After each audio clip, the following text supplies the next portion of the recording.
is Whiskey 6 Alpha Hotel. This is WaveTalkers live episode number 79. Today, we're going to be talking about FRS and GMRS, family and community communications that are available to you and to your families. So we're going to look at not just for hams and the role that a ham radio operator would play within your own family and community communications plan, but how do you communicate with those other members of your family and your community who are not hams? And that's what we're going to be looking at today. As we start to dive into all of the information for this, it's very relevant to think about what is going on out there in Maui. And so let me see what's going on. I've pushed the wrong button here. Am I up there? There we go. We reached out to some of the hams that were regulars on our show who check in on a regular basis. We've sent welfare messages to all of them, and we have asked them to say, hey, you're the ones who are there on the ground. Where, if some of our viewers would like to send in some support, where would you suggest they do that? And these are the two suggestions that they had from those who are there on the island would be, is if you wanted to send in support for the folks on Maui, send it to the redcross.org or to mauiunitedway.org. And those would be two of the places that you could send something if you would like to help contribute to what's going on. Let's dive into today's check-in. So if you have access to WinLink, go ahead and send us a WinLink check-in. Send it to all three of our call signs, W0DHG, NR6V, and W6AH, and also to our tactical address, which is WaveTalkers. We're going to quickly walk through the process of sending in that check-in real quick. If you have access, you want to send in and let us know, do you have a family and a community emergency communications plan?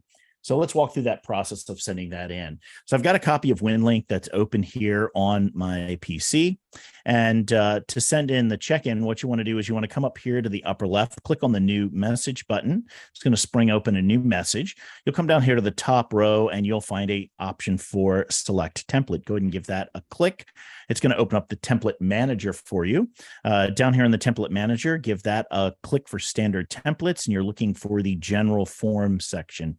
Go ahead and give that a click. Down near the bottom, you'll find WinLink check-in.txt. That's the standard WinLink check-in form. Go ahead and give that a double click. And if the demo gods are with you, it should open up in your web browser of choice. Now, if you've previously saved data from the previous form, you'll notice that this is a new form. And if you see right here under the session section, there's all these horizontal radio buttons. So if you're not seeing that, you're probably using an old version of the form. Be sure to quit WinLink, relaunch it, and when it asks you to update, go ahead and do that update. If you've done previous versions of the form and you've saved that data, make sure you fill out the form and save new check-in data, because if you reload old check-in data with the new form, it's not going to work so well. Likewise, here for the date and time, go ahead and make sure you give that a click. So it'll set the form to your current date and time. That's according to your computer. You'll say, okay. Here's the to field. That's where we're going to put all of our call signs in there. W0DHG, NR6V, W6AH, and our tactical address, WaveTalkers. You'll fill in the rest of the information here at the top, including your location information. Your latitude and longitude is going to pull either from the center of your grid square, and you'll see your grid square located over here on the right-hand side. That's what you enter in as part of your initial setup of WinLink. Or if you've got a GPS connected to your PC, then the GPS coordinates will be entered in there. Down here is the comments section. This is where you're going to let us know, do you have a family and or a community emergency communications plan? Go ahead and hit the submit button down in the bottom. And after the page refreshes a few times, you should see all of your text entered here into the WinLink message. Go ahead and post that to your outbox when you're finished. I'm going to come up here, and then you're going to hit the open session button. And I'm going to click the start button here, and we will check and see if any check-ins are coming in. And it looks like there are quite a few coming in from all around the world. At the end of the show, we will check back in here and map all of these check-ins to see where everyone is checking in from, and you'll be able to see whether or not your check-in was received. So with that, let's get into today's topic. And today we're talking about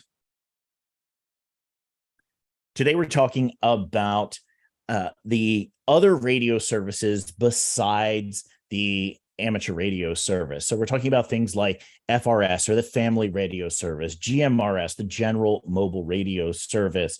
We maybe even talk about citizens band radio a little bit, and MERS. So these are all different radio services that are available to you and to your family in order to be able to communicate in the event of a disaster. From the initial reports that we're getting out of the fires that just happened in Maui, communication was a big breakdown. Being able to not just communicate out to the public, but within your own family unit, how do you remain in communication when all of the cell towers are down, when your other normal traditional means of communication are unavailable? Now, obviously, if everyone in your family is a ham radio operator, that's a super easy one. You're really lucky you're able to make all of those connections using your ham radio gear. Perfect way to go there. But oftentimes, not every member of your family is a ham. You may have extended family that might live in the area, or you may have a local community that you need to get in touch with and stay in touch with, help get the warnings out. Perhaps you have some elderly or some disabled folks that live down the street or around the corner from you that you would also like to be able to stay in communication with them. And how do you do that? So that's one of the things we're going to focus in on today. And to get us kicked off, what we're going to do is we're going to kick this over to Dan, NR6V, to give us a little bit of a walkthrough about what these different services are, what some of the technology available, and how you can begin applying this for your own work. So let's kick it over to Dan. All right.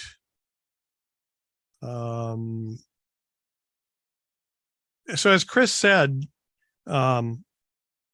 including the family is pretty important. And I'm sure there are many out there who have tried to get their family members interested in getting their ham licenses.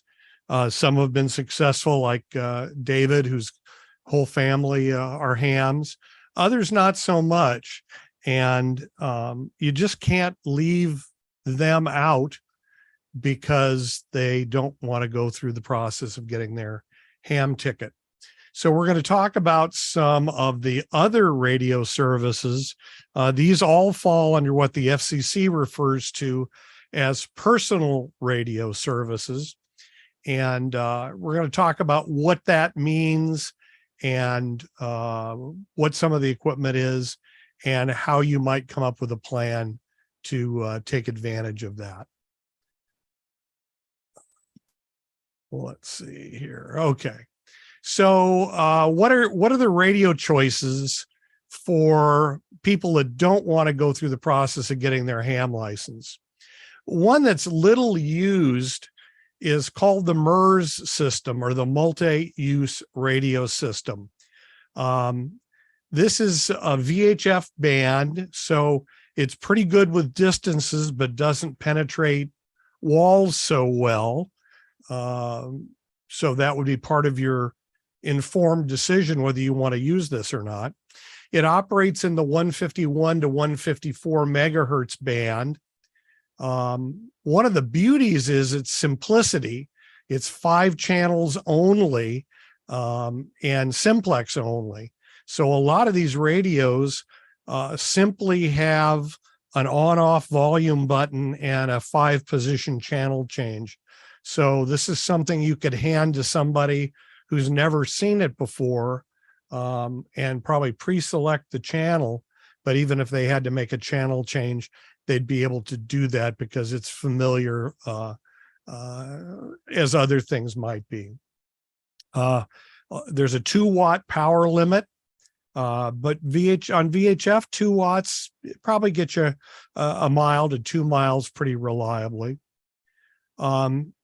this is what they used to call a color dot business band. And in the year 2000, they converted those 5 color dot channels over to MRS. And MRS is what they call licensed by rule. What that means is that there's no license required, but you are responsible for operating your radio in a responsible fashion and follow the rules.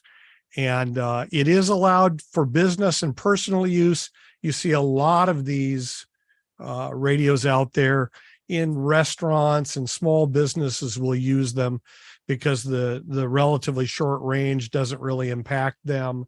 And it's cheap and easy for employers to hand one to the employee.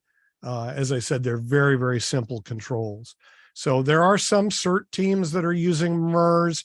I don't see it used a lot here in Southern California, but it's a consideration for sure. There are some very inexpensive radios out there. We'll show some radios down the line here that are choices, but you can get a multi-pack of radios for $60 or $70. You can get a better quality full power radios for about $50-$60 a piece. The next one we're going to talk about is the family radio service, FRS. This was a creation of Radio Shack back in the 60s. I'm sorry, the 90s. Radio Shack proposed to the FCC a low power, really a toy was what they had in mind. I don't think we're thinking about, emergency communications, but, as a toy for kids. And so the FRS band was created. Operates on UHF. So as we all know, UHF is better at penetrating and bouncing around objects, not as good for ultimate long distance, but it's a pretty good compromise. And you'll notice that this operates in the 462 to 467 bandwidth. So it's above the ham band and above the commercial band, or kind of nestled in between the different commercial bands. And so it's got pretty good characteristics for a broader use than just as a toy for kids.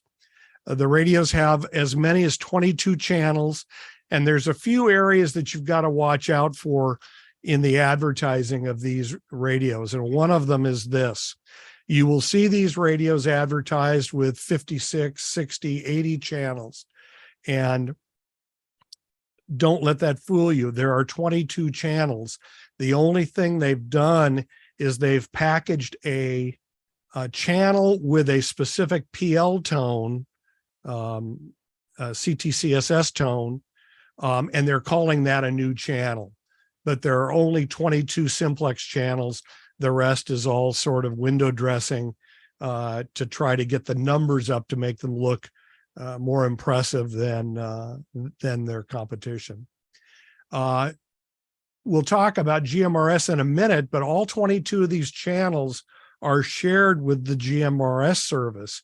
And it'll kind of become obvious down the line why that's a really good thing. In 2017, the FCC made some changes to the rules regarding personal radio service. And for once, they actually did a good thing.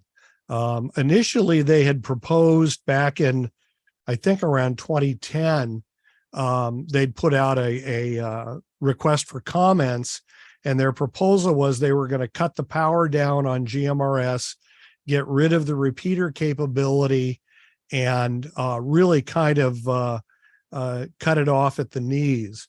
And they got a lot of feedback from users, particularly repeater users. And in 2017, they came out really a surprise ruling. And not only did they not cut back on GMRS capability, they actually enhanced it. So that was a really good thing, and it really made it much more usable in emergency communications. FRS up until 2017 had only a 1.5 watt power capability. So one of the things they did with FRS is to increase the power to 2 watts, and that makes them a little bit more effective. These are the FCC, in making their rules, one of their really strong considerations is how much trouble can these people get into? And in other words, how broad a signal are they going to put out that they're going to interfere with other people? And so the more your chances of interfering with other people, the harder it is to get licensed. And one of the things they did with the FRS radios is they require a fixed antenna. So you can't hook it up to your Yagi on the roof and dramatically increase your range. It's limited to the antenna that the radio comes with. Personal or business use is allowed. You will hear a lot of these FRS radios used in small businesses. Around here, a lot of the schools use them for releasing the kids to their parents. They'll get on the radio and say, Johnny Jones' mom is here, and somebody else will bring Johnny Jones out or let him go. So they are used for business, mostly in that kind of use, but that is perfectly allowable. So next up is GMRS, or the General Mobile Radio Service. This is a little bit more of a recent incarnation. Again, it's the UHF band. Remember, we talked about 22 shared channels. Same thing, 462 to 467, 22 simplex channels, and they're all shared with FRS. So you can now start to picture how these might really work well for interoperability in emergency communications, because now you have users on GMRS that have the ability to use higher power outdoor gain antennas, that type of thing, and repeaters. You have the ability for them to talk to unlicensed people who have just FRS radios. There are 22 simplex and 8 repeater channels in the GMRS allocation.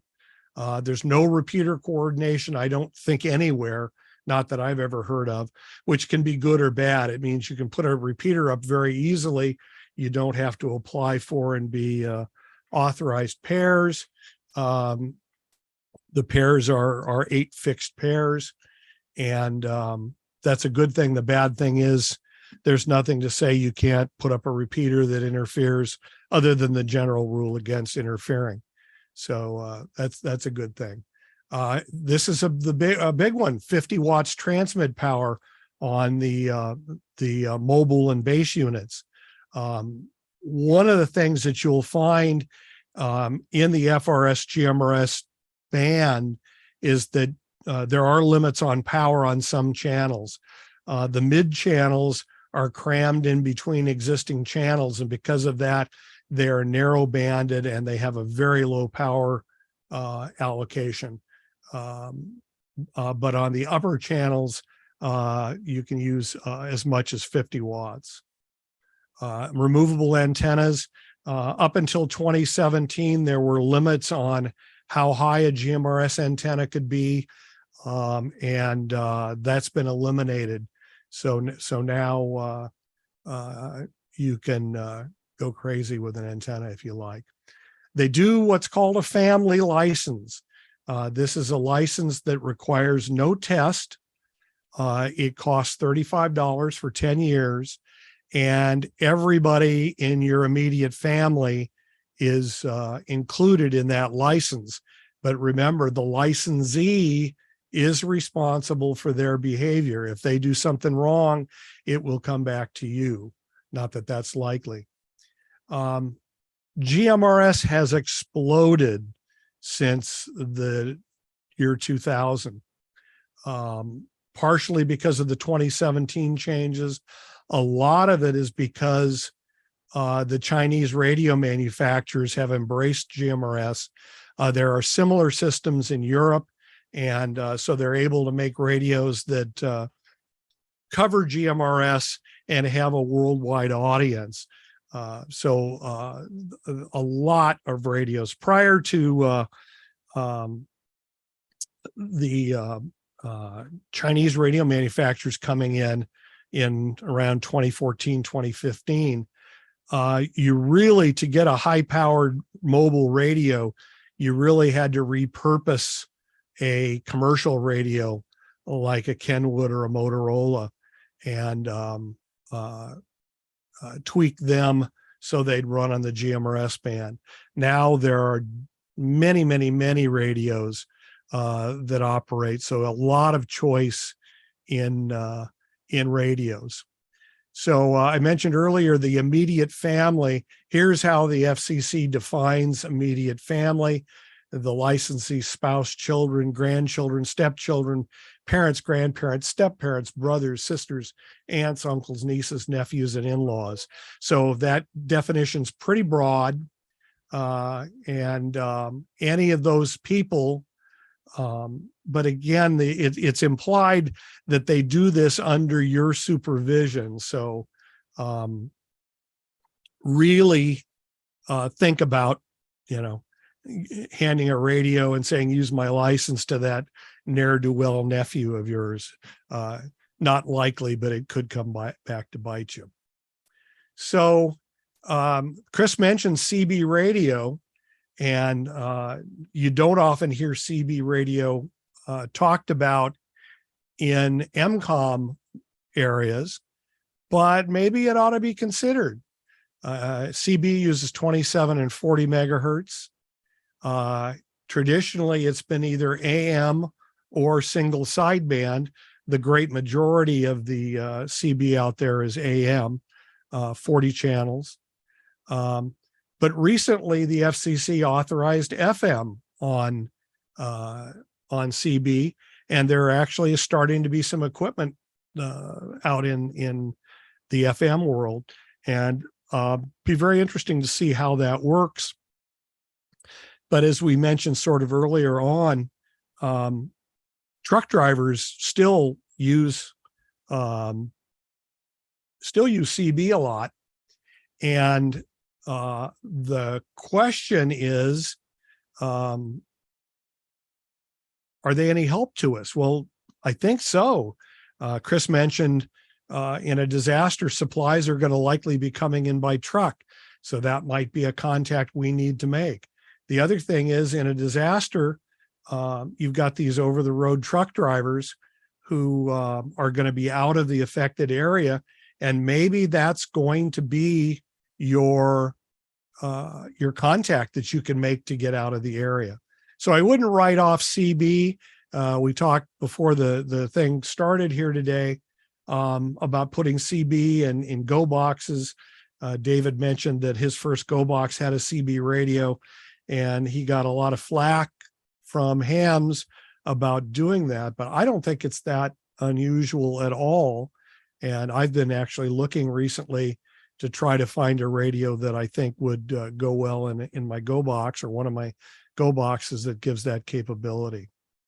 So the other thing is, a lot of off-roaders are using CB, and they also are seemingly embracing GMRS a lot. So again, that might be a use case that you might want to consider. So what kind of a plan do we need? We talk about family, and beyond that, our local neighborhood and our community. These are the areas that are going to be your immediate concern. They teach in MCOM and they teach in CERT, take care of your family and your neighbors first. So that really is what we're talking about today, is what do we need to serve our neighborhood and our family? And, I see there's one of the big ham radio license courses online has been advertised in the last month or so. Every CERT member needs a ham license. And while I would never discourage anyone who wants to get their ham license from doing it, I totally disagree that every CERT member needs their ham license, because CERT typically are covering a neighborhood. And the last thing we need is some CERT member putting 50 watts into one of our very limited simplex channels in order to talk to the guy down the street. So I think that choosing a radio for your function is really, really important. And if you're only talking within an area of a mile or even a few blocks, there are better choices. And hopefully within your group, you're going to have somebody who has a GMRS license or has a ham license who can reach out. We talk a lot in MCOM a lot about concentric circles, the inner circle being your home and your neighborhood, the next circle out being maybe your community, and then beyond that, your city, your region, the nation. And each of those concentric circles is going to have a different need for radios. So what we're talking about today is mostly going to be that inner, or maybe the two innermost circles. So choosing a radio, who are you going to talk to? That's your first consideration. Who do you want to talk to, and where are they? Is it across town? In your neighborhood? Are you going to be trying to talk car to car when you're fleeing the fire and you've got your family loaded up in 3 cars and you can't see where you're going in the smoke, and you want to make sure you all stay together? Definitely a consideration. And of course, in that case, if you had a GMRS radio with a mag mount antenna on the roof of the cars, more better. What can you afford? The bottom line is we all have budgets, some bigger, some smaller, but that's got to be a consideration. Will a $50 a pair blister pack FRS radio work for you? Or a couple sets of those, depending on your family. Do you need a 50-watt mobile that's going to cost you $300 or more once you package it with an antenna? Cost is definitely a consideration. So I'm going to make the recommendation that you don't choose MERS, that you don't choose CB. That's not to say you might not also want that, but I think FRS and GMRS is really the way to go for most people. And there's a reason for that. And the first one we mentioned earlier, interoperability. Licensed users will be able to talk to unlicensed users. 50-watt mobile users with good antennas can relay messages they pick up from somebody with a $20 FRS radio. That interoperability of the shared channels, prior to the 2017 change, only a few of the channels were shared.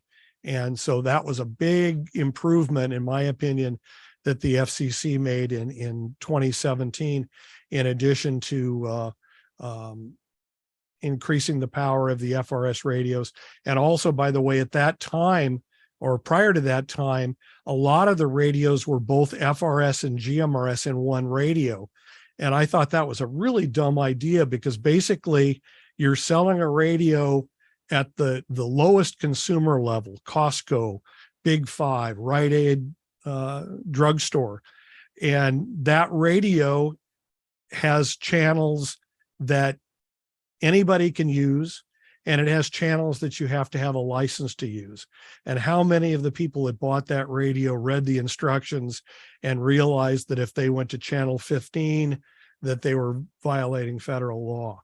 Again, not that anybody really cares, but it was a dumb idea. So they got rid of that. They separated it so that after 2019, it was illegal to sell any of the radios that were both, that was easily solved. The radios that had GMRS capabilities were automatically called GMRS radios. The others were FRS radios. They were repackaged, and a lot of the same models are still out, but they also did come up with models that were a lot better performing. So as I mentioned, there are lots of radio choices now. The Chinese have really done a good job with that, and they're pretty decent little radios. And again, we'll talk about some specific examples, but you've got low prices. Like I say, you can actually get FRS radios. You probably pick up a pair of radios for $20 or $25. So it doesn't have to be expensive, so you can get a radio in the hands of everybody in your family. Again, 0.5 watt handhelds at the very low end, up to 50 watt mobiles on the high end. Simple learning curve. Chris and I were joking. So many people buy these radios and they throw them in a drawer, or if they're a little bit more together, they throw them in their go bag. During a disaster is not the time to get one of those blister packs open. Anybody that's opened those knows that they are incredibly difficult to open, and we've all probably cut ourselves trying to get those damn packages open. And it's definitely not the time to learn how to use the radio. So we'll talk about practice coming up here in a minute, but these radios are very easy to learn. Even people that are technophobes will be able to pick up the simplest of the radios. So choosing a radio, do you want FRS? Do you want GMRS? We've talked about why. Handheld radio, is that going to suffice for you, or do you need the power of a mobile radio? Are you going to put it in your go box? Well, that's obviously going to change your considerations as to which radio to choose. Do you want to be able to use repeaters? The lower end GMRS radios won't do repeaters. The higher end radios will. So is that important? Do you want to set up a repeater? That's going to change what you're going to do. It's pretty easy, as Chris said, to set up a, Chris or David mentioned it, I forget which, to set up a mobile GMRS repeater using a couple of handhelds. There's some very inexpensive equipment to allow you to do that. How are you going to power the radios? This, to me, is a big consideration. Most of the radios come with rechargeable batteries. That's great for day-to-day use, but maybe not so good for emergency use, because you got to consider, how am I going to recharge those? And typically rechargeable batteries don't have the runtime that a disposable battery might. And so that's a consideration. But it doesn't hurt to have rechargeable, but you might want to choose a radio that allows you to use either rechargeable or disposable batteries. And fortunately, most of the blister pack radios do allow you to use either. If you're going to use disposable batteries, I highly recommend the Energizer Ultimate Lithium. They are a bit more expensive, but they have a 10 to 20 year shelf life, and they work better in heat. They work better in low temperatures, and they also last longer in terms of runtime. So that extra, particularly if you're going to throw them in a go bag, really the lithium disposables are the way to go. Some of the newer radios use USB-C. This opens up a whole new world, because so many of these portable charging bricks have USB-C power. So that would allow you to have the ability to run the radio off of one of these portable charging bricks if your throwaway batteries go bad, or you've run out of them. So that's what I mean by external battery, these portable charging bricks. And there's some really good ones out there, very inexpensive these days. So good investment overall for your battery operated devices. Where are you going to keep the radio? Another consideration when you're considering a radio. One of the good things to do that I've seen some folks do, they keep a go bag right by the door. You know, we're learning from Hawaii that people had very little time. And if you've got your go bag ready to go by your door, you can grab it on the way out, and you'll have your basic survival type stuff, including your radios, in that bag. Glove compartment of your car. Again, the nice thing about using lithium batteries with these radios is you can keep the batteries in the glove box with the radio. Don't recommend leaving the batteries in the radio because even the best batteries can leak after time, particularly in an environment like a car that gets hot and cold and goes through a lot of iterations. How about your kids at school? Do they wear a backpack? Stick a radio in there. Really a good idea. I don't think the schools would have a problem with that, but obviously you should probably check. But great thing for the kids to have at school. Part of your Go kit. We've talked about that a couple of times already. Do these belong? I have my Go kits. Most of them have a GMRS mobile in them. Our CERT teams locally use GMRS and FRS. A lot of the neighborhood teams do the same thing. So it's really good because if they reach out, my two groups that I work with, one serves the hospitals. And so your CERT teams in the neighborhood are going to need to know which hospitals are open, who are accepting patients, who aren't. The other group I work with is the fire department. In an earthquake, they're not coming to your single family house to treat your injuries. You're going to have to go to them because they're going to set up where they can treat a lot of people at once. So the radio can be your key to reaching out to, in my case, the auxiliary communications service, and find out where the fire department has established treatment areas.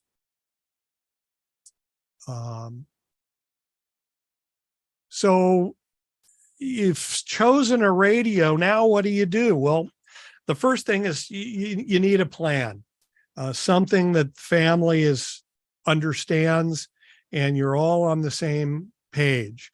Once you've chosen a radio, you're going to want to pick a channel and a backup channel and maybe another backup channel so that folks in your family know where to find you.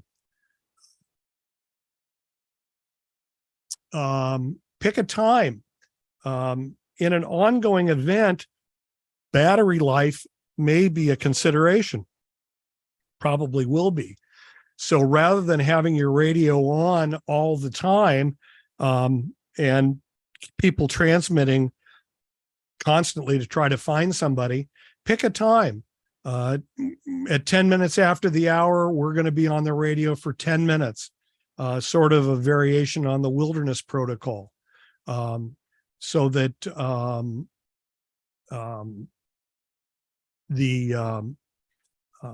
you can minimize the use of batteries and yet still be able to reach out and have a higher chance of being successful.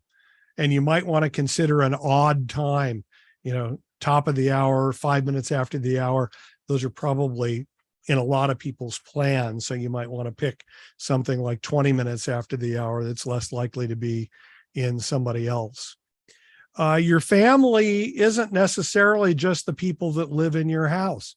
As Chris said, you may have some at-risk neighbors, elderly, or maybe you know that your neighbor's kids come home from school, but your neighbors are at work till 6 o'clock. People that are disabled. You might want to include them in your planning, talk to them about it, maybe even give them a radio and say, if something happens, we're going to be on the radio, and include them in your plan. That's the whole neighborhood part of this equation.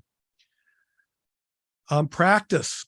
As I said, trying to learn to do this when the fire is chasing you down the street isn't a good plan.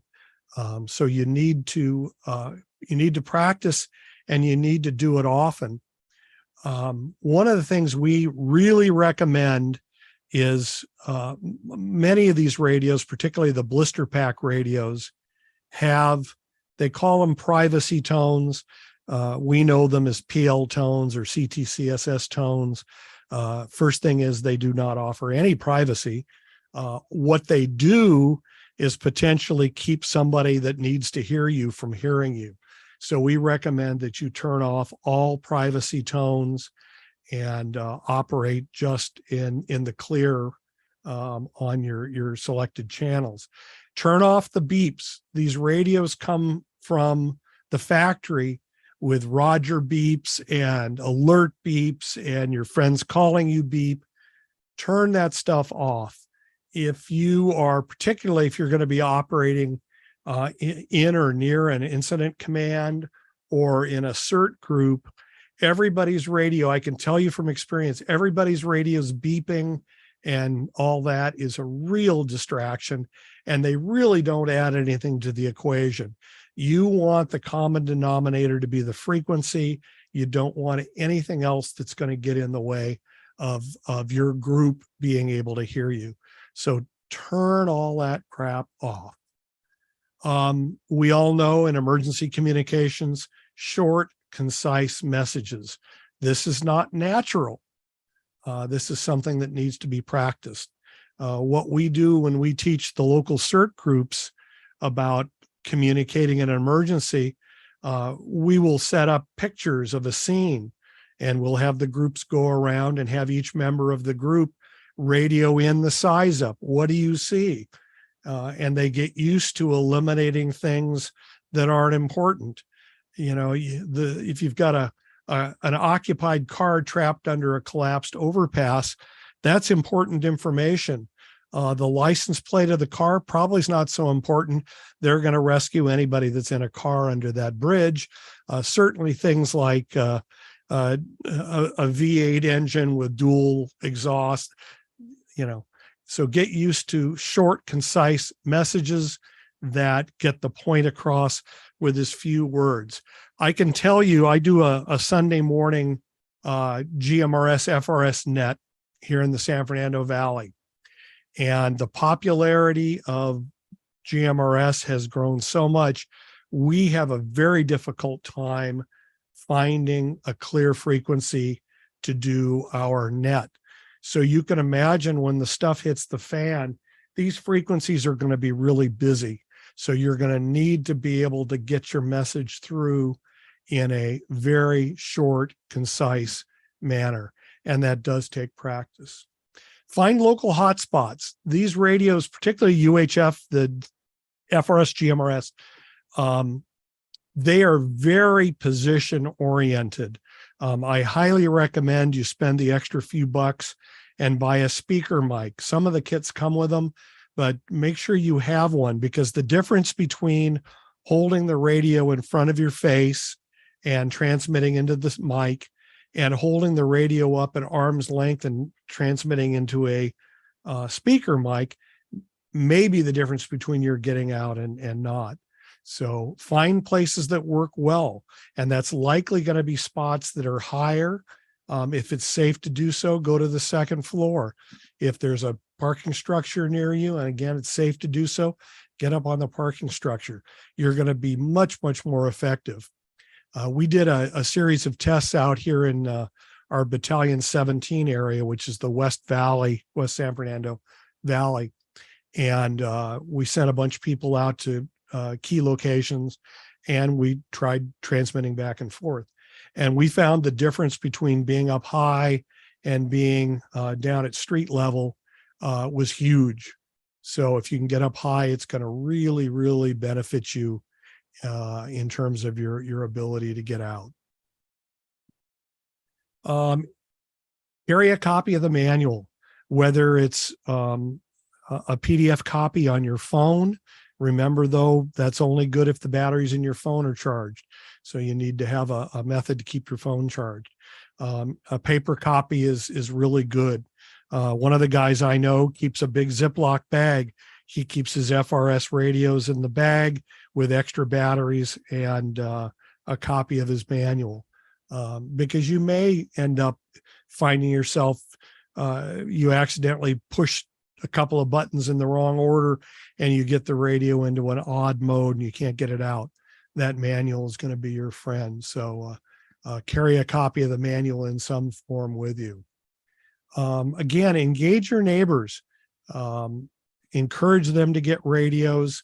If the situation is such, you might even buy a cheap radio and give it to them, and get them involved. I mentioned having communications plans for your neighborhood. Figure that out in advance. Let all your neighbors know, okay, in the event this, and you might do this through Neighborhood Watch or your CERT team. This is the channel plan we're going to use. And but be flexible about that, because the minute you put something down on paper, something's going to happen.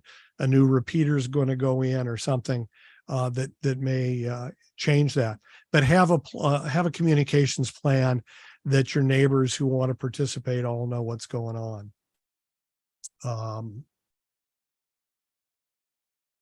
And practice. These radios are only as good as the operators that operate them, and the operators are only as good as they practice. And when you practice like it's real. You know, one of my pet peeves on MCOM nets is people that, you know, say even 7.3 in an MCOM net, that really isn't appropriate. It takes up time, and if you practice that on your weekly nets, it's what you're going to do in an emergency. So leave out all that stuff. We actually had somebody the other night said nighty night on a net. Just inappropriate on an social nets, fine. MCOM nets, not so much. So practice doing it right, and practice sending size ups or important messages. That will serve you really, really well. Create a net. A lot of our neighborhoods here in LA have weekly nets or monthly nets, and it doesn't take long. My Sunday morning net is weekly. It takes typically 10 minutes or less. I normally get 10 to 12 people coming in, mostly GMRS operators. But the advantage is that those operators typically have good antennas and they can hear the weaker people. So we really cover the San Fernando Valley, which is about 3 million people, with our nets. So they can be very, very effective, and you know, go ahead and practice. So that's what I have. David, I was going to ask you, I know you used to live up in Topanga, and they had a really impressive community plan. And maybe you could also talk about what you're doing in Calabasas. Sure, absolutely, Dan. Happy to talk about it. So I lived up in Topanga starting in the 70s, and early on there was a fire watch. Those guys all used CB radios, and over time, as I moved away and moved back as an adult and bought our first house, I lived on a street that was on a hill. There was about 30 houses spread out over about 2 miles. And we had, initially when I moved up there, and this is mid 90s, we had a phone list. And in the event of anything going on in the neighborhood, we were to use the phone list to just check in with your neighbors. You know, if you smelled smoke, if you saw something, if there was a problem, earthquake or whatever. And what we figured out over time was, because of the way Topanga's put together, and it's a, you know, rural community, there's, you know, 3 roads in and 3 roads out basically, and not a lot of big infrastructure in terms of power and backup, that we would lose power a lot, or the phone systems would go out a lot. And at some point, a number of us went out and got blister pack radios, and this is before I became a ham, and we set up our own little neighborhood net using FRS radios.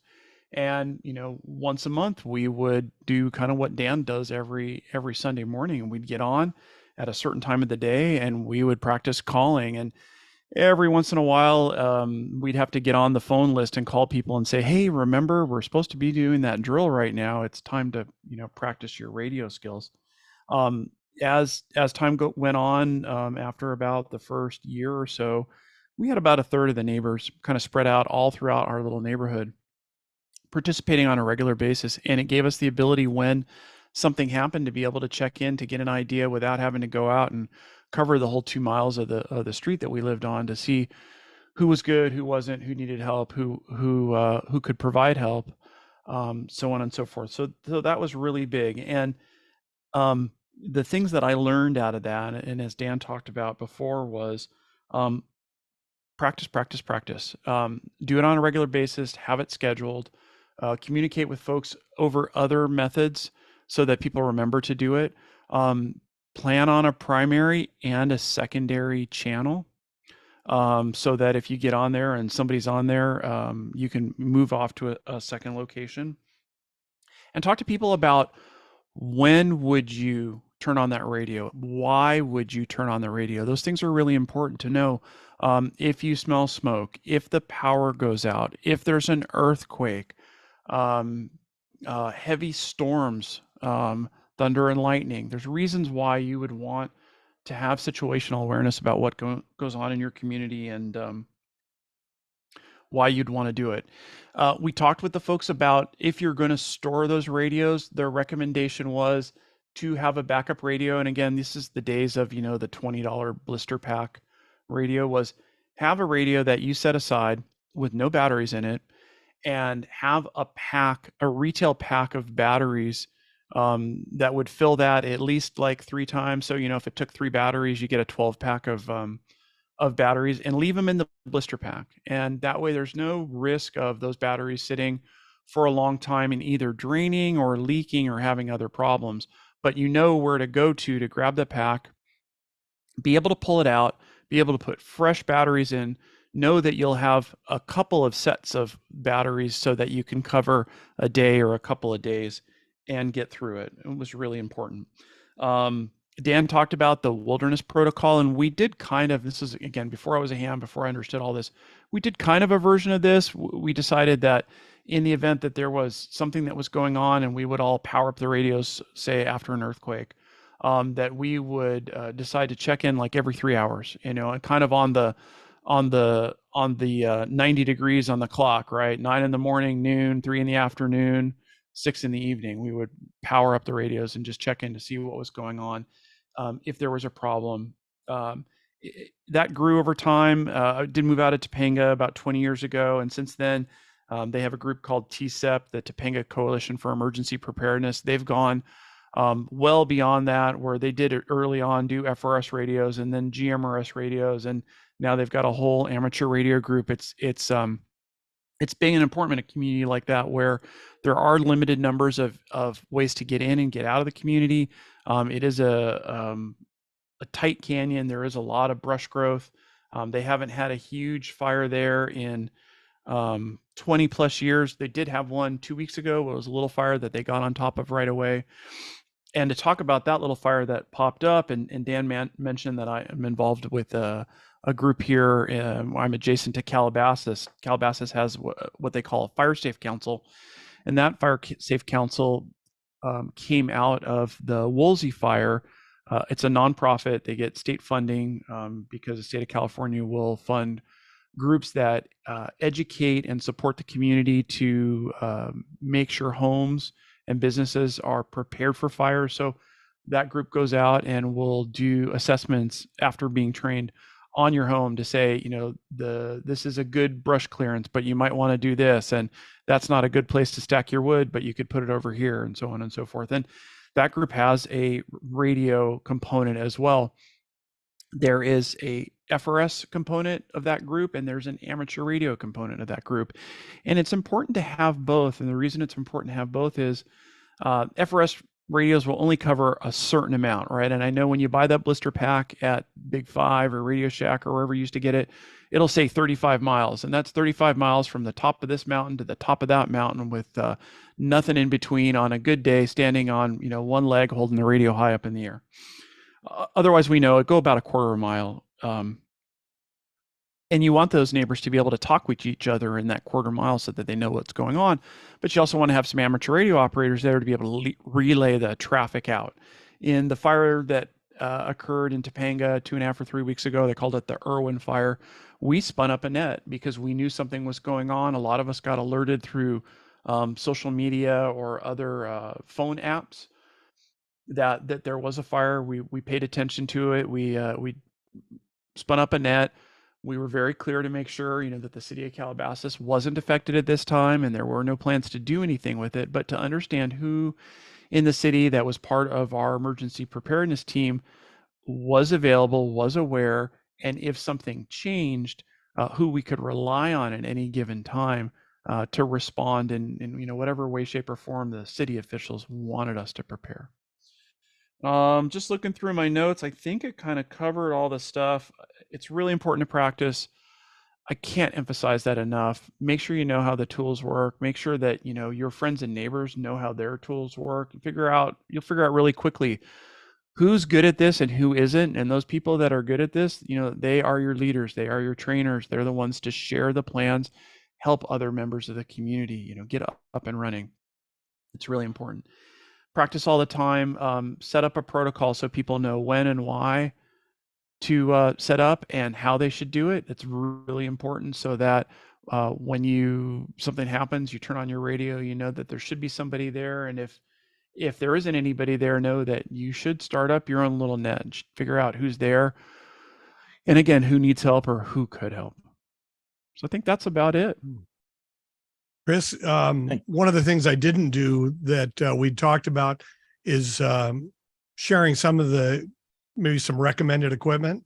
Yeah, sure. We got a few minutes to do that. Yeah, sure. Go ahead. So we've picked Amazon, and Chris has put links on the WaveTalkers resources page for this.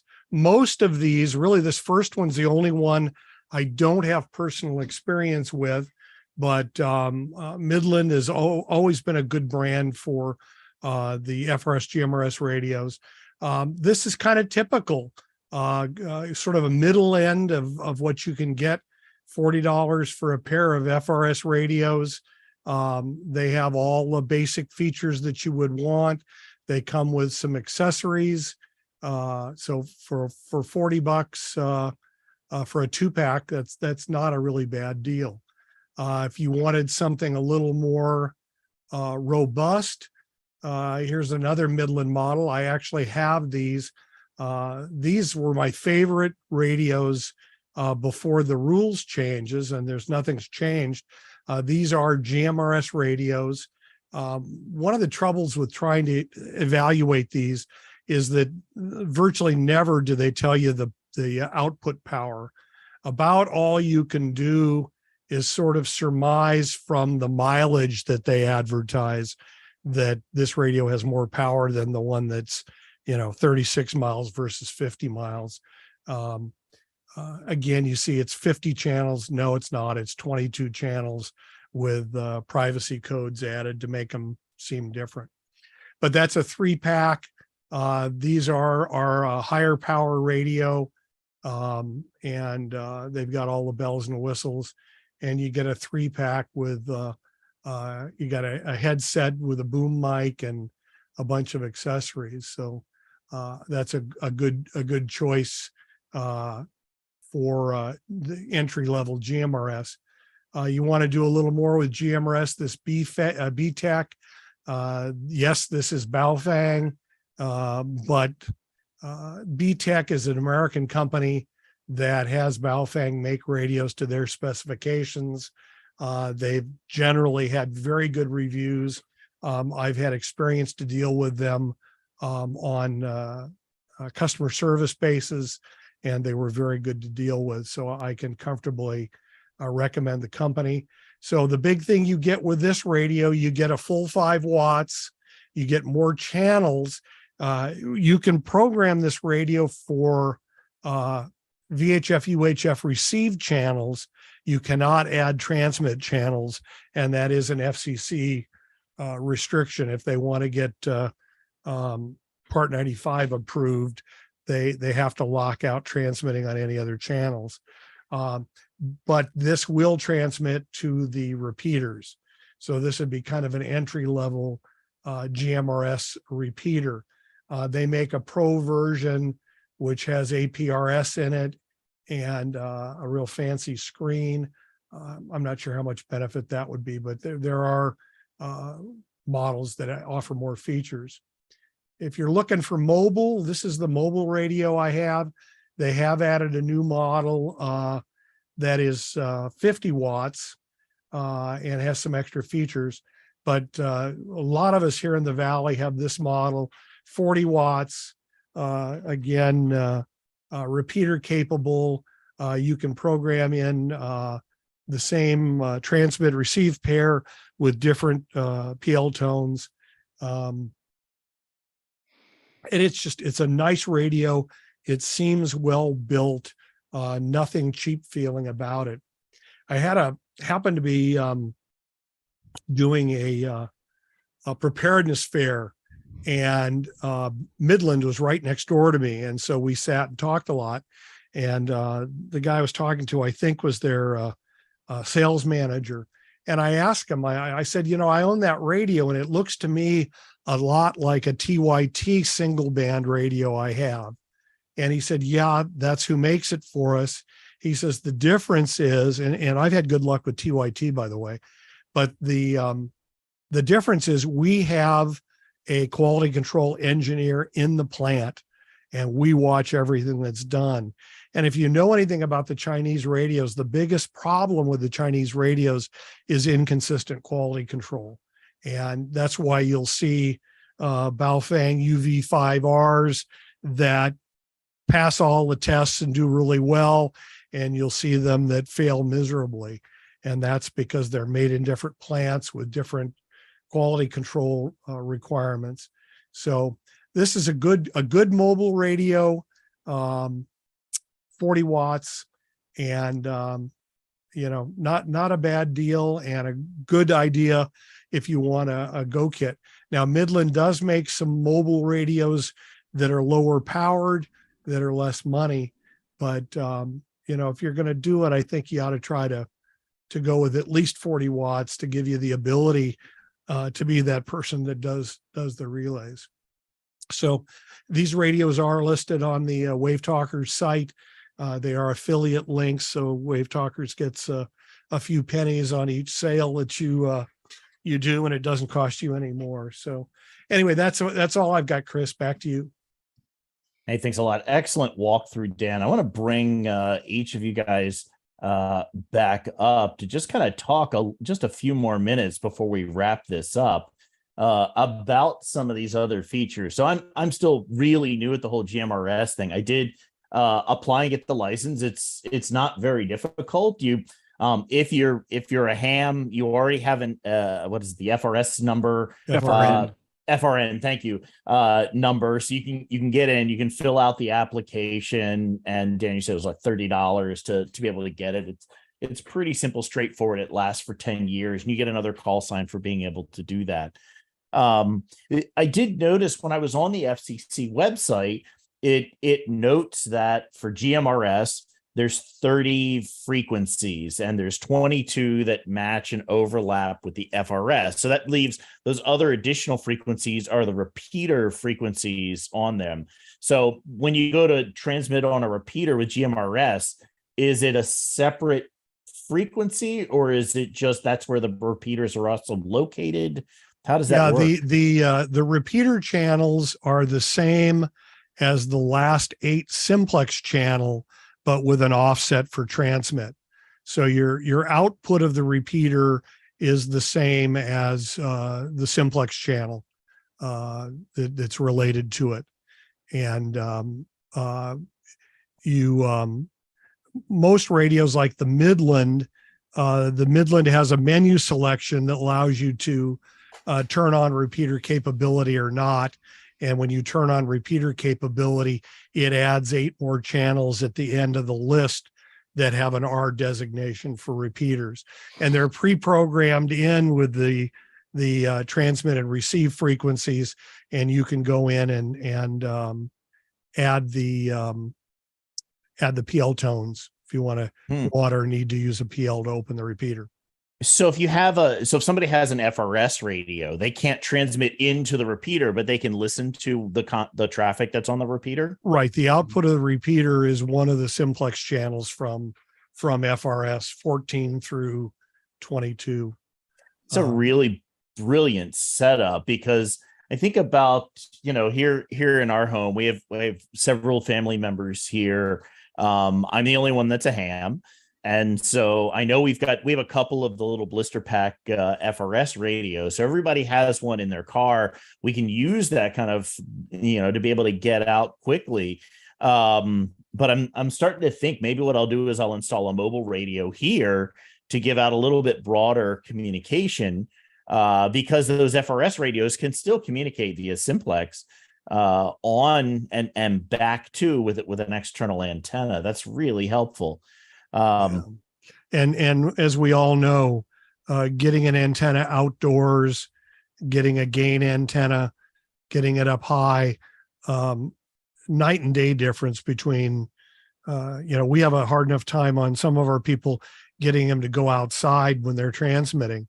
And when we do, it makes a huge difference. But getting that a good antenna up high, and there's a GMRS, like I said, I think that the numbers were like 28,000 in 1999, 100,000 in 2000 or 2020 rather, and they've tripled in 3 years to 330,000 GMRS licenses. So the availability of equipment, I think, has been the big thing. And they have the price of the license. You Yes. got to remember doubled the time period. Right. It used to be $70 for 5. So Chris, if you put that external antenna and you get a more powerful, rig for your house, that's great. And it's important. It'll help you have a bigger footprint. You got to remember to communicate with those folks that you hope to communicate with. That the blister pack radio that's in their glove box will likely not make it back to you. They'll probably hear you. Right. But you got to make sure that you remember when you're communicating with them and preset them up before they go out there that, hey, if I'm at home and they're down by the boat, right, it may be too far for their signal to get back to you effectively because of the power that little radio is going to have, but they'll be able to hear you. And that's great. So that, again, just like broadcast radio, you can get the message out. Hey, I'm okay here at home. Hey, stay there at the boat because there's a problem here, or make your way back. I'll be waiting for you. So you could get a message out and remember that they're not always going to be able to respond back to you. And it gets frustrating if you don't communicate that, because they're going to be keying down and keying down and keying down and trying over and over again. And not understanding, the way radios work and the technical situation of which they're in. One of the things we do on my Sunday morning net is when I call for check-ins, after I'm done calling for check-ins, are there any relays? Yeah. And we actively practice relaying message, because I may not be able to hear you, but the other guy can hear you and I can hear him. And we are frequently relaying messages and bouncing around. That's how we're able to have such a good footprint. I see Scott, WA9STI, is with us today. He's one of the other stations in the valley. He's in the north end of the valley, and he's got a mobile radio with a good antenna. And he often will check in and relay messages that I can't hear. Again, they can hear me. They try to respond to my call for check-ins, but I just can't get it. So having enough members with better radios, better antennas, and some practice, because relaying takes some practice, how you do that. So yeah, and you got to remember too, it's all about where you are. Scott's in a better position than you are. You're on the valley floor in the middle, whereas Scott's on one of the edges, partway up the hill. Gives him a better footprint, gives him a better ability to hear farther out. And so that's where it's all about community. It's all about sharing those resources, so he can be a great value to be able to bring it back to you as the main part of the net. I see in chat somebody asked about IDing on GMRS, as though they couldn't make it more confusing. GMRS requires that you ID every 15 minutes or at the end of your message. So like ham radio, but with a 15-minute timer. So when you're talking about sensitivity, I'm kind of curious with the GMRS radios that are out there, especially the ones that you can put on an external antenna. How is the sensitivity on them? Is it pretty good? And I know for many of us, all of us that are hams on here, a lot of us have pretty sensitive equipment to be able to pick things up. So is it advisable to go ahead and program the receive frequencies of all these GMRS frequencies into our ham radio? I know they're all using FM modulation, so we should be able to listen and hear, maybe even pick up some of those stations that are trying to transmit, and then use the GMRS radios to transmit back out. Is that a decent plan? Yeah, I do that with all my radios. I put the GMRS receive channels. One of the controversies on GMRS, and it always starts a flame war on Facebook, is, well, my Baofeng can be programmed for GMRS. And yes, it can, or many of them can. It's not legal, and I'll leave it up to you to decide, what's important and what you're comfortable with. But you certainly, almost all the UHF capable ham radios can receive in that range. Some can be modded, some natively can be set to transmit. But that's up to you and what you're comfortable with. Obviously, the FCC rules say in an emergency, and this is the one line people always forget: if you are licensed, you can use any frequency that's available to you if there is no other means of getting a life and death message through. But people forget about that. If you are licensed part, they think, oh, I don't need to get a license because in an emergency, I'm good. Well, that isn't what the rule says. Again, is somebody going to come knocking on your door? Not likely, especially if you're operating responsibly. But there's a guy up in Idaho that got a real big surprise when he was transmitting on fire frequencies for what he thought was a legitimate emergency, and ended up getting a huge fine from the FCC because in the big picture, it was not an emergency. I see there's a comment in the chat that just came in and says up in Michigan, there are a couple of the frequencies that you can't operate on because they are north and or east of line A. So there are, just because that blister pack says, hey, this has all of these frequencies, there are still rules about where in the US you're allowed to transmit. And there is that magic little A line that runs right along the top of the northern border with Canada. And that does have some restrictions as far as what you're able to transmit inside of there. And Europe has they call it PMR, which is very, very similar to GMRS. And I think in Canada, there's actually one or more shared channels that they allow operating on. But if that affects you, you need to look at that more carefully. Doesn't impact us down here in LA. Dan, I think you did an absolutely amazing job walking us through all of that information. I'm real excited. We did get the WaveTalkers resource page for GMRS and FRS up. If you just go to wavetalkers.com, you can click on resources. It's up in the top toolbar. There's a whole new section for family emergency preparedness we've got some of the other shows that we've done, and we have some more shows coming up in the coming weeks that we're going to continue working down some of these paths as far as how you can help better prepare yourself and your family for various different emergencies as they come up. And just to let's go ahead and check in on our check-ins. If you haven't had a chance to send in your WinLink check-in, go ahead and send it in. Make sure you send it to all three of us, W0DHG, and our 6 feed, W6AH, and our tactical address, WaveTalkers.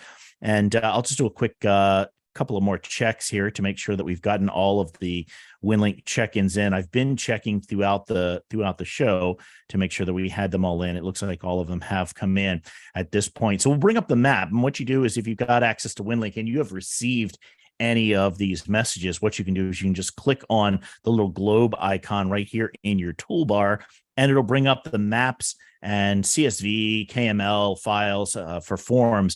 Up in the top, the very top option is select form. You can click that drop down, and the old check-in form was called WinLink check-in. The new one, if you come down here a little bit further, you'll see WinLink check-in V5. That's the new version. And again, you have to have received one of these forms in order for this to show up for you.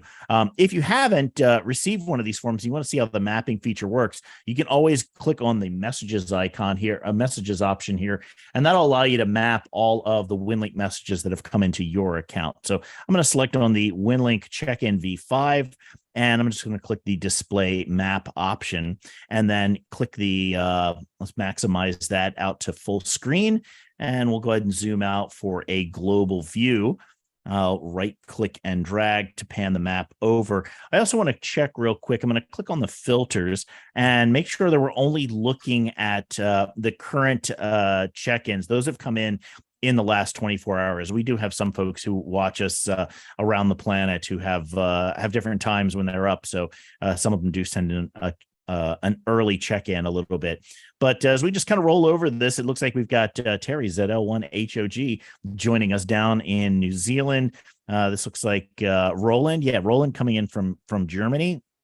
And let's go ahead and zoom back in on North America. And by the way, when the fires really broke out and we kind of saw what was going on in Hawaii, one of the things that I did was I went back here into our set filters, and I went ahead and just set it to not limit by any time or date. So we'd be able to see all of the check-ins that have come in over time. These are all of those that have just come in off of the new form. And I went through and I found all of those operators that were there in Hawaii. We sent wellness checks on each of them to make sure that they were all okay.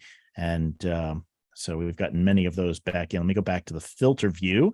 And we'll just roll over. You should be able to see a pin for yourself. I see a couple of folks joining us here in Canada. Thanks for joining us up there.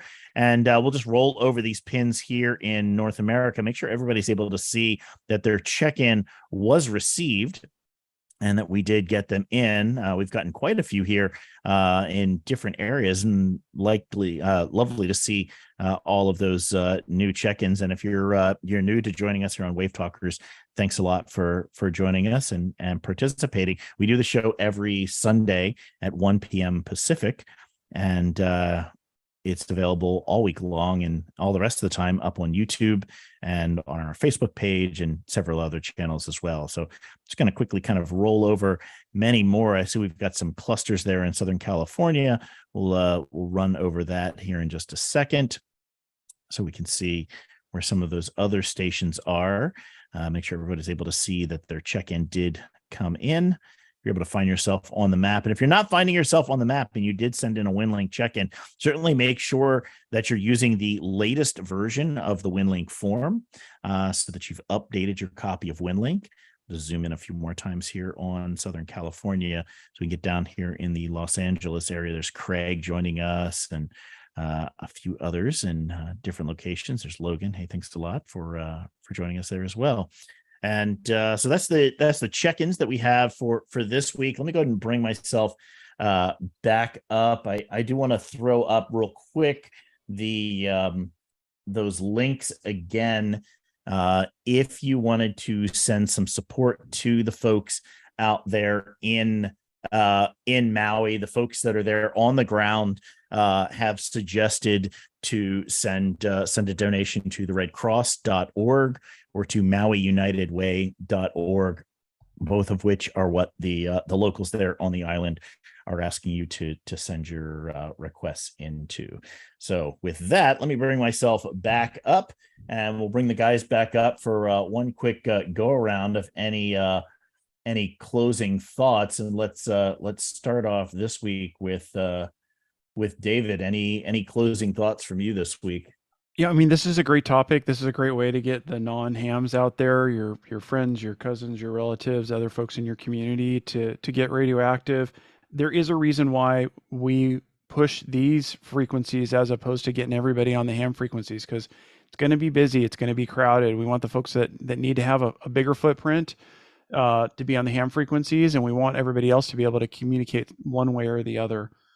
Practice, practice, practice. Have a plan. Store your radios, those radios that you're not going to use a lot, the ones that are going to sit in a drawer that you need in a disaster. Store them without batteries. Store them with a fresh pack, retail pack from the store. Don't open that pack so that it's ready to go and you have a couple changes of batteries so that it is going to work. I would say if you're going to go that route, get a blister pack of 2 for your house, one that you're going to use all the time and one that's going to be the emergency backup. So it's quick and easy to get to, and make sure that more than just get your spouse, get your kids, get your parents, get whoever is out there that lives with you to get involved, get active, and know how to use it and what to do in an emergency. And get some training, CERT training, first aid training. Lots of different training options in a disaster are important. Excellent. One of the things that I would add to that, when you get those blister packs, when you go and you change over your smoke detector batteries and so forth throughout the year, go ahead and swap out new blister packs and then take the old blister pack and use those as the primary batteries that you're using around for household tasks, for all of the other equipment, so that you always have those fresh batteries available for your communications. Dan, excellent walkthrough today. Thank you so much for walking us through all of that information. What kind of closing thoughts do you have for us today? Oh, well, thank you for that, Chris. Do it. Don't. One of my favorite sayings, and I'm probably not saying it right, but is don't let good be the victim of excellent. Don't hold off doing something because you want to make it perfect. Do something today. Get it started. I guarantee you, the folks in Maui, a lot of them wish they'd had something. I saw an excellent interview with a woman who's a boat captain in Lahaina Harbor, and she spent the night, middle of the night, in a dinghy pulling people out of the water in Lahaina. And when they asked her what they need, her first answer was communications, because even after the fire, the emergency part of the fire was over, people were separated. Half the families were on one side of the island, half the families on the other. They didn't know where they were. They didn't know whether they were safe. And had they had a communications plan, maybe it wouldn't work, but maybe it would work. And, those folks hopefully will be able to, use something simple, but have a plan. And I know in communicating with our friends in Hawaii, they're very busy. I think they're doing a lot of hospital communications.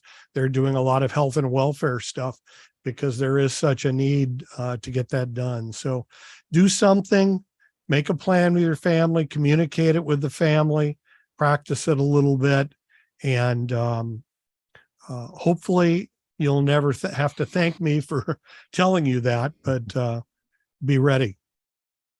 Excellent. Yeah, just to echo all the things that Dan and David just said. Thanks so much for joining us this week. If you find the things we're doing helpful, be sure to go onto our YouTube channel, give us a like, drop some comments, let us know about the plans that you have, what kind of setup that you have there for your family, your community that you have. If you've got a community group and you've got a great plan that's already put together for communications, how your community will work, share us a link to it so that others can follow in the lead that you've set up there. We have gone ahead and set up many of these resources up on wavetalkers.com. Just click on the resources section. We have a whole new section in there for a lot of this information, and there's more of these episodes coming up in the coming weeks. We're going to work on some more of these as it comes up. So Bill's got his hand up. Bill's got his hand up. We're going to take questions here in the after party. Wouldn't be a Sunday without Bill's hand up. Yeah, we're gonna take questions here in the after party in just a second. So we'll say 7-3 to all of you who are joining us on the live streams on YouTube and on Facebook and all of the other platforms. If you would like to join us in the after party at any point, be sure to go on to wavetalkers.com. At the bottom of every page, there's a join us link, And we send out one email a week to let you know what is the live Zoom audience link that you're able to join. So with that, we'll say 7-3, and we'll see you all next week.